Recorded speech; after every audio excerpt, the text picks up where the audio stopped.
Von der Altstadt hat man den schönsten Blick. Tbilisi von oben. Gaga Shreyidze kennt die Wege. Hier ist er geboren und hierher ist er immer wieder zurückgekehrt aus Deutschland. Nach Studienjahren, nach Jahren als Filmkurator in Berlin. Das war für mich klar, dass ich hier in Georgien bin. Ich habe nie daran gedacht, irgendwie zu emigrieren, in ein anderes Land zu gehen. Obwohl es gab viele Möglichkeiten. Ja. Damals konnte man das schon machen. Aber ich finde, wenn man, man soll da bleiben, wo man sich zu Hause fühlt. Zu Hause, das ist für ihn vor allem das georgische Kino mit seiner langen Tradition. Seit über 20 Jahren leitet Gaga Shreyidze das Tbilisi Filmfestival, das das Weltkino zurückholte nach Georgien. Und das er selbst im Jahr 2000 mitbegründet hat, in einer schwierigen Zeit, nach Zerfall der Sowjetunion, Bürgerkrieg und chaotischen Jahren der Unabhängigkeit. Ja, wir hatten ja eine große Krise in den 90er Jahren. Es wurden kaum Filme produziert und die Institutionen funktionierten eigentlich nicht richtig. Und das Festival haben wir angefangen praktisch ohne Geld, ja, mit 10 Filmen. Aber das war schon gut, weil wir versucht haben, also diese schlafende Filmlandschaft irgendwie zu wecken. Und die Filmszene kam wieder in Gang. So wie damals im sowjetischen Georgien. Die vielen Kinos der damaligen Plechanow-Straße, wie das legendäre Apollo-Theater, waren der Schauplatz seiner Kindheit mit täglichen Kinobesuchen.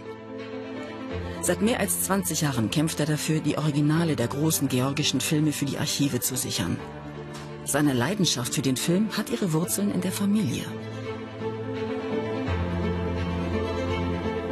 Mein Großvater war Produzent in dem großen Studio, Gruzia Film hieß das damals. Und ich durfte als Kind bei den Dreharbeiten dabei sein. Und das war so aufregend für mich. Und ich wollte Filmregie studieren, aber damals gab es keine Filmschule in Georgien. Leider war die nur in Moskau und ich wollte nicht nach Moskau gehen. Tbilisi 2023. Die politische Stimmung hat sich verdunkelt. Gemeinsam mit seinem Freund und Mitstreiter, dem Historiker Lascha Bakradze, diskutiert er die Lage. Denn unbequeme Kulturmacher stehen seit einiger Zeit unter Druck. Gelder werden gestrichen, Personal ausgetauscht. Es traf auch Gaga, der als Leiter des Nationalen Filmzentrums entlassen wurde. Auch dagegen protestieren seine ehemaligen Mitarbeiter jetzt im Juni. Überraschend besetzen sie die Behörde. Obwohl er sehr ruhig ist und wirklich sehr kommunikativ mit Menschen und so weiter, Gaga ist auch sehr prinzipientreuer Mensch und es ist sehr schwer, ihn zu manipulieren. Also er kann auch sehr stur sein und deswegen glaube ich, das ist ein Dorn im Auge für die Menschen, die glauben, die sollen alles selber entscheiden. Die Protestaktion im Filmzentrum wird zum Politikum. Noch am selben Abend ist Gaga Gast im Sender TV Pirveli. Einziges Thema sind Entlassungen und Zensur in Literatur, Kunst und Film durch Ministerin Tea Tzulukiani.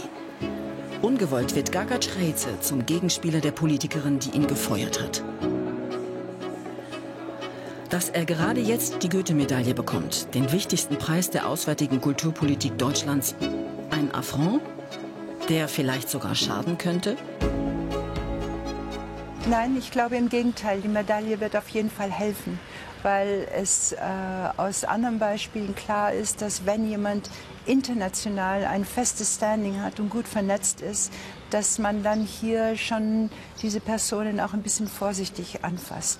Er ist nicht ein Niemand, er ist nicht jemand, mit dem man machen kann, was man will. Und diese Goethe-Medaille unterstreicht das. Filmabend im Goethe-Institut. Hier wird gleich ein Dokumentarfilm gezeigt, der in georgischen Kinos tabu ist. Mit dabei Regisseurin Salome Jashi. Taming the Garden beobachtet, wie uralte Bäume an der Schwarzmeerküste aufwendig ausgegraben und in einen Privatpark verfrachtet werden. Das Hobby eines Oligarchen erweist sich als Allmachtsfantasie des mächtigsten Mannes Georgiens. Die politisch unerwünschte Dokumentation wurde vom Filmzentrum gefördert. Wohl ein Grund für die Entmachtung Gagas. Auch das ist Thema in der anschließenden Diskussion mit Carola Lenz. Die Goethe-Präsidentin bereist gerade die Institute im Kaukasus, deren Bedeutung für die Kunstszene der Region nicht zu unterschätzen ist. I should say that the Goethe Institute in Tbilisi has been extremely supportive to Georgian film and culture in general. Das Goethe-Institut hat den georgischen Film und überhaupt die Kultur unglaublich unterstützt.